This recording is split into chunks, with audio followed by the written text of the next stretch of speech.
Slightly controversial video title. Brian Thompson died because he broke the social contract.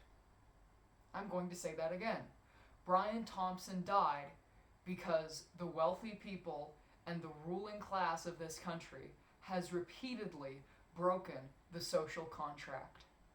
When I was growing up, going through elementary school, this was something that they taught us in social studies, was the idea of what the state offers you and what the social contract is that the state makes with you.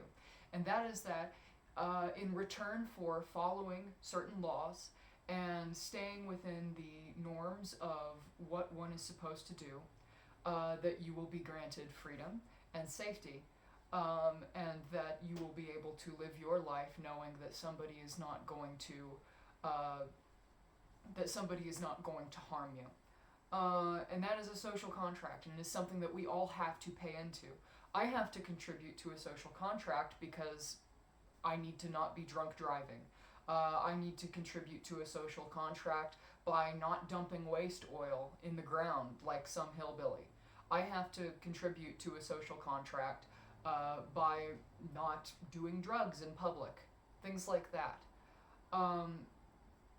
For decades in this country, since Reagan, rich people in this country have had an idea that they are not bound by the social contract in any way. They can...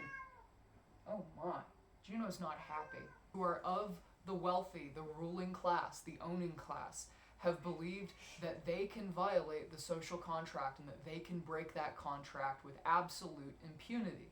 And it has inspired a culture where people who are rich in this country flagrantly violate the law and flagrantly violate their obligation to the other people that they share a society with. They do this by poisoning entire neighborhoods like you see in Parkersburg, West Virginia, close to an area where I grew up. My friends had Teflon poisoning when I was growing up. I didn't know why some of my friends had gray stripes on their teeth and on their molars. And I found out when I was 15 years old it was because the DuPont company had for decades knowingly been poisoning the people of Parkersburg, West Virginia.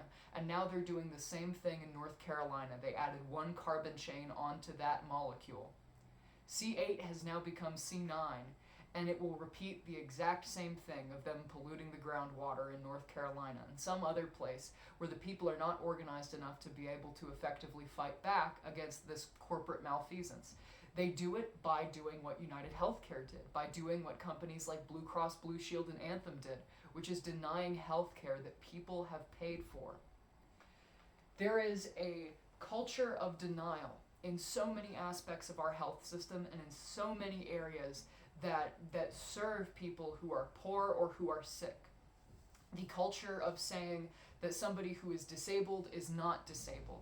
The culture of saying that somebody who is sick does not need medical treatment, or that if they do need medical treatment, they don't need the medical treatment that their doctor has recommended for them.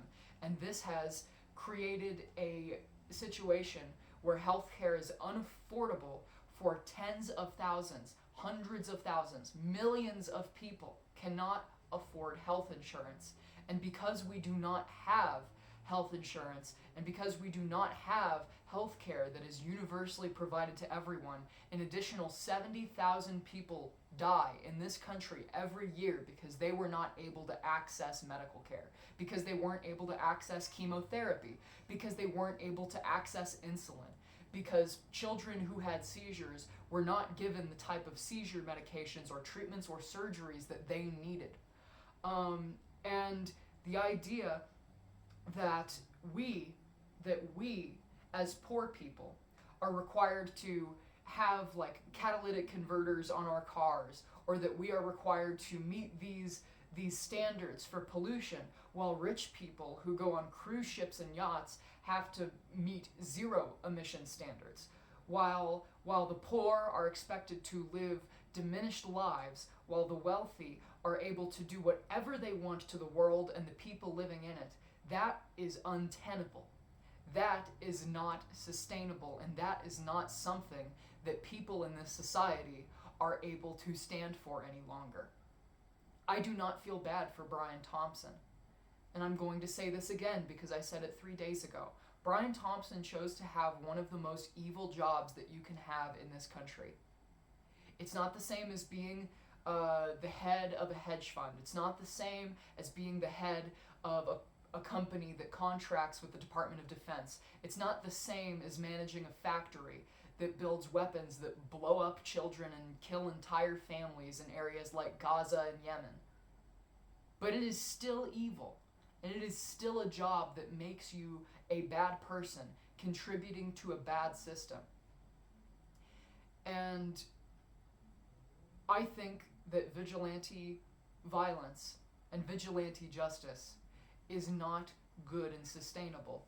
But we have been put in a position as people who are living in America where no matter what effort we try to exert through the political system, through protest, we are denied an ability to effect meaningful change. We are denied an ability to actually see fruits from our efforts.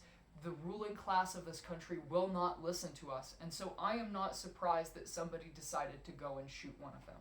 I am not surprised. The only way that we are going to not have to deal with stuff like this, the only way that there is going to be peace and stability in this country, is if the wealthy people of this country are made to understand through the political process and through the resistance of people like us, is if the wealthy people are made to understand that the social contract binds them to, and that it is something that they have to contribute to. Because until we are in that system, until we are in a country where there is reciprocity, where the poor people are expected to contribute to the social contract just as much as a wealthy person is expected to contribute to the social contract, then the social contract will be broken, as it has been in this country for 40 fucking years. And until we are in a society which has repaired those bonds, which has repaired that contract between the people in this society, then you will continue to see people get angrier, and you will continue to see people become violent, and you will continue to see our society spiral downwards into chaos. That's all I have for today. Thank you for watching, and have a great rest of your week.